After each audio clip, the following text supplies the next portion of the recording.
बिस्मिल्लाहिर्रहमानिर्रहीम। आज हम स्टार्ट करेंगे 1.3 का question number 3। A rectangle has side of a length 2 plus under root 18 meter and 5 minus 4 over under root 2 meter।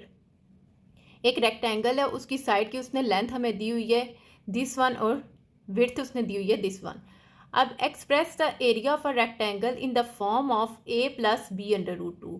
हमने जैसे पिछले क्वेश्चन में फाइंड किया था, हमारे पास था, वो कह रहा था आप आंसर किस फॉर्म में लेके आए, a under root 3 plus B under root 5 की फॉर्म में। तो अब इसमें उसने दिया कि आप a plus B under root 2 की फॉर्म में आंसर को लेके आए। Where A and B are integers. Integers क्या हमारे पास होते हैं, जो प्लस 0 से स्टार्ट होते हैं और हमारे पास प्लस माइनस 1 प्लस माइनस 2 और प्लस माइनस 3, ठीक है, और ये आगे चलते जाते हैं। अब इंटीजर मीन ए आपके पास -2 भी आ सकता है, +2 भी आ सकता है, 3 भी आ सकता है, कोई भी नंबर आ सकता है, ठीक है, प्लस में भी और माइनस में भी, और इसी तरह बी भी। अब हमारे पास अगर किसी रेक्टेंगल का हमने एरिया फाइंड करना होता है तो हमें उसने दो चीज़ें दी होती हैं। एक दी होती है उसने लेंथ दी होती है, दूसरी हमें उसने विड्थ दी होती है। क्योंकि हमारे पास एरिया का फार्मूला, एरिया ऑफ रेक्टेंगल का फार्मूला होता है लेंथ मल्टीप्लाई विड्थ। अब हम इसे सॉल्व करते हैं। गिवन में हमारे पास है लेंथ इक्वल टू हमारे पास है 2 प्लस अंडर रूट 18, और इसी तरह हमारे पास विड्थ गिवन है 5 माइनस 4 अंडर रूट 2। अब हम लिखेंगे एरिया ऑफ रेक्टेंगल का formula. Area of rectangle equal to हमारे पास होता है लेंथ मल्टीप्लाई विड्थ। अब सिंपली हमने इसमें ये दोनों वैल्यूज पुट कर देंगे और फिर उन्हें मल्टीप्लाई कर देना है। पुट करते हैं 2 plus under root 18 multiply 5 minus 4 under root 2। अब इन दोनों को आपस में मल्टीप्लाई करने से पहले हम थोड़ा सा सिंप्लीफाई कर लेंगे।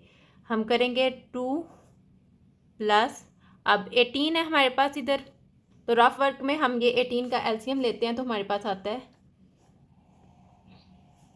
18।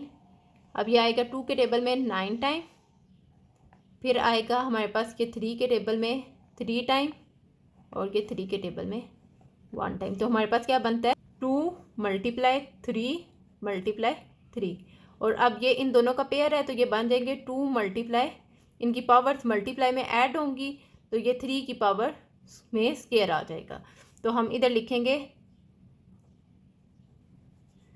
2 मल्टीप्लाई 3 के ऊपर स्केयर, मल्टीप्लाई हमारे पास है 5 माइनस, अब इस 4 के हम पेयर बनाए, हम इसको लिख सकते हैं ना 2 एलसीएम अगर हम लेते हैं इसका, ये 4 है।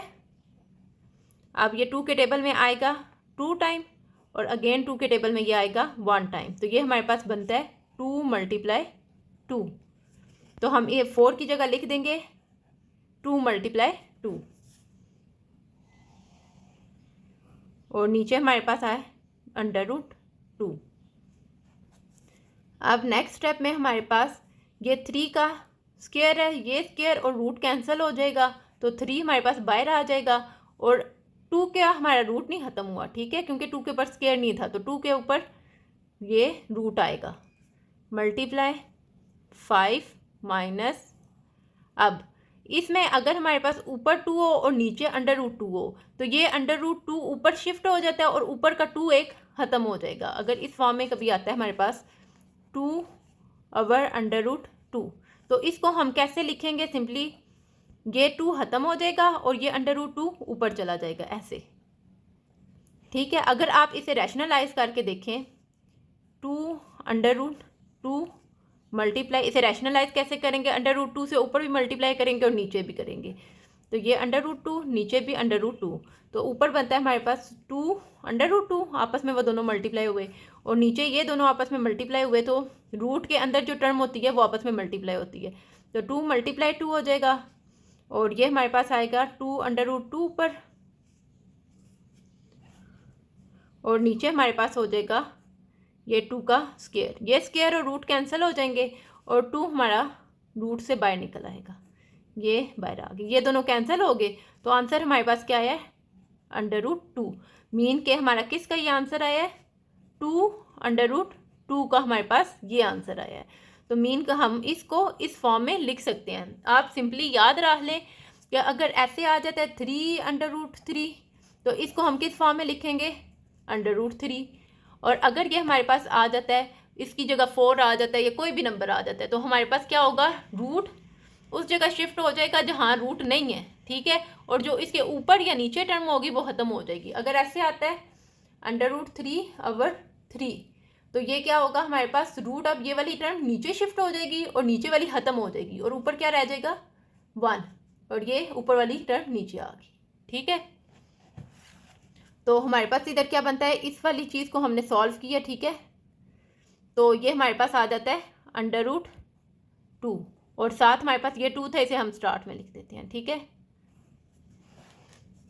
अब नेक्स्ट स्टेप में ये हमारा बना 2 × 3 √2, और ये मल्टीप्लाई हो रहा है 5 - 2 √2 से।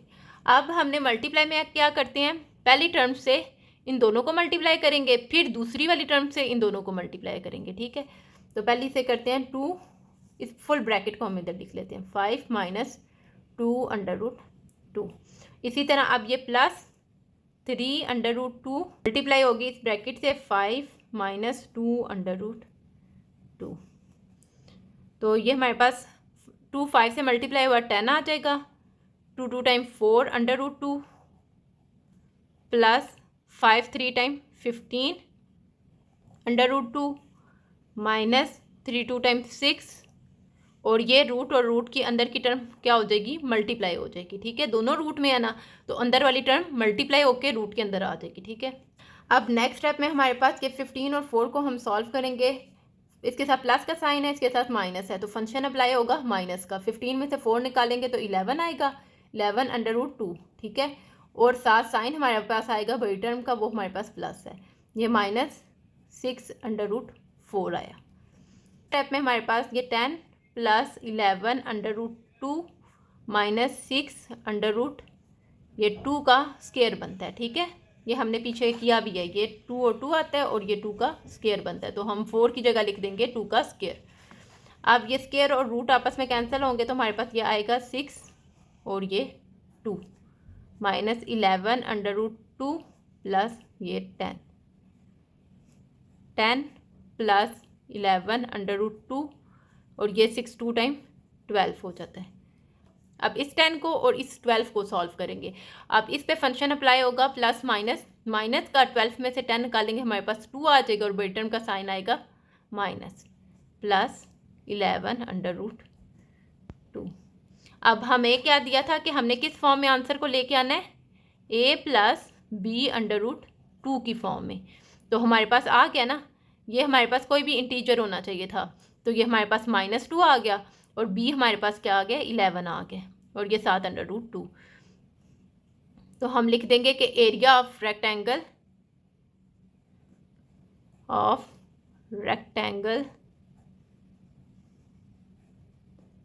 Equal to -2 + 11 √2। नेक्स्ट हमारे पास क्वेश्चन नंबर 4 है, find 2 numbers whose sum is 68 and difference is 22। अब सम हमारे पास होता है प्लस और डिफरेंस हमारे पास होता है माइनस। अब उसने क्या दिया हुआ है, फाइंड 2 नंबर्स, हमने 2 नंबर फाइंड करने हैं, हमें नहीं पता वो नंबर कौन से हैं, तो हम लेट करेंगे x और y को। अब x और y का जो सम होगा वो 68 के इक्वल होगा, और जो उनका डिफरेंस होगा ना x - y इक्वल टू वो हमारे पास 22 होगा। तो हम इसे स्टार्ट करते हैं, let x and y be required number. अब हमारे पास गिवन जो उन्होंने कंडीशन दी है, according to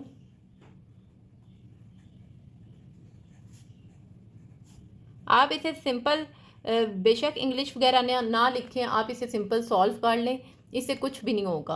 according to given condition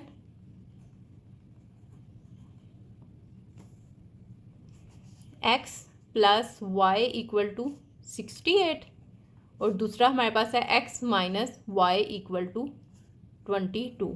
ये हमारे पास है इक्वेशन 1 और ये इक्वेशन 2। हमने इन्हें एक नेम दे दिया, ठीक है, कि ये इक्वेशन 1 है और ये इक्वेशन 2 है। अब हम इस पे लगाएंगे एलिमिनेशन मेथड। अब एलिमिनेशन मेथड में ये होता है कि इन दोनों में से x को या एलिमिनेट कर देते हैं या y को एलिमिनेट कर देते हैं, मीनिंग इन्हें ख़त्म कर देते हैं, तो एक चीज़ फाइंड कर लेंगे। अब by elimination method x plus Y equal to 68, x minus Y equal to 22। अब इसमें से बेशक आप पहले x को एलिमिनेट कर लें, y फाइंड कर लेंगे, y को एलिमिनेट करके x फाइंड कर लें। तो हमारे पास अब जिसका साइन चेंज है, हमारे पास इसका साइन चेंज है ना, प्लस और माइनस है, तो मीन के ये दोनों आपस में कैंसिल हो जाएंगे और इन दोनों के साथ कोई साइन नहीं है, तो मीन के प्लस का इनके साथ साइन है, तो ये हमारे पास आ जाएगा 2x इक्वल टू, अब 68 और 22 को हम ऐड करते हैं तो हमारे पास आता है 90। अब हम x को इधर ही रहने देंगे, इसके साथ जो टर्म मल्टीप्लाई हो रही है दूसरी तरफ जाएगी तो डिवाइड होगी, तो 90 डिवाइडेड बाय 2। तो इसे हम सिंपली काट लेते हैं 2 1 टाइम, 2 के टेबल में 9 या 9 से छोटा हमारे पास 8 आता है 4 टाइम, और यहाँ 1 कैरी आया तो ये 5 टाइम 10 हो गया, तो हमारे पास x इक्वल टू 45 आया। अब इस x को ना हमने इन दोनों इक्वेशन में से किसी भी इक्वेशन में पुट कर देना है। आप बेशक 1 वाली में पुट करें या 2 वाली में पुट करें, आंसर हमारा सेम ही आएगा। हम लिखते हैं put x equal to 45 in equation 1। Equation 1 थी x plus Y equal to 68, तो x को हम पुट करते हैं 45 प्लस y को ऐसे ही रहने देंगे इक्वल टू 68। अब y इधर ही रहेगा, अब ये 68 और ये 45 इधर प्लस हो रहा है, कोई साइन नहीं है इसके साथ, मीन प्लस का साइन है, प्लस हो रहा है, दूसरी तरफ जाएगा तो माइनस होगा, माइनस 45। अब 68 में से 45 को हम निकालेंगे तो हमारे पास आता है 23। तो हमारे पास जो नंबर आए थे x इक्वल टू 45 और y इक्वल टू 23, तो हमने ये नंबर ही फाइंड करने थे, तो यही हमारा इसका आंसर है।